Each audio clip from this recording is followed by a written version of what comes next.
Klau, Kristap, rallī Sarma būs? Kā tad, kad būs? Uzvelc garās bikses, siltās un brauc uz Gulbeni. Nu, gatavojamies nosvinēt 50 gadu jubileju rallijam Sarma. Jau tur jābūt 15. 16. februārī. Alūksnē jūs braucāt, Kristap, kā safety kāras.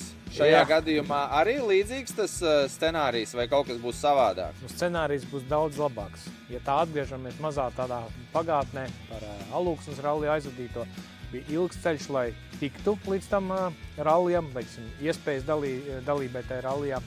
Bija iespēja nostartēt kā drošības mašīnai ar visiem izrietošiem sakām, uzstādījumiem un noteikumiem, bet kas ir gājis pa labu, tas, kā rallijā Gulbene ir sava bagiju side by side klase, kurā es varu pačukstēt, ka nu jau būs 3 dalībnieki, būs no Latvijas, Igaunijas un Lietuvas, tā kā tāda Baltijas ieskaita, kur būs ātrākais. Kuram lielāks maksimālais ātrums, kurš vēlāk bremzē, kuram varbūt raitāks līkuma sesijas, kurš tramplīnā nepārtrako, viņš iztīr chronometrus, viņš nekad nemelo. Varēs salīdzināt savus rezultātus un prasmes savā starpā, bet tiek laiks uzņemts, būtu ļoti interesanti pavērot bagiju laikus un to veiktspēju pret rallija mašīnām, teiksim, vairāk interesēt pilnpiedziņas mašīnām, teiksim, Subaru vai Mitsubishi Evo modeļos. Plānots, ka rallija Sarma vispār būs 8. februārī. Vispār tā bija, ziema atnāca vēlāk nekā jebšo augstums, kad tam vajadzēja būt. Viņš iestājās nedēļu vēlāk, cik es redzu jau organizatori ievototajās, teiksim, sociālos tīklos bildēs un materiālos, ka viņi jau kārtīgi tam gatavojas, ka nekā 50 gadu jubileja tiek laistīti ceļi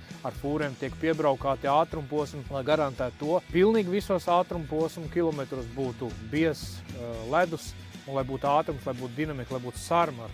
Viss kā vajag. Uz tikšanos, tiekamies Gulbenē.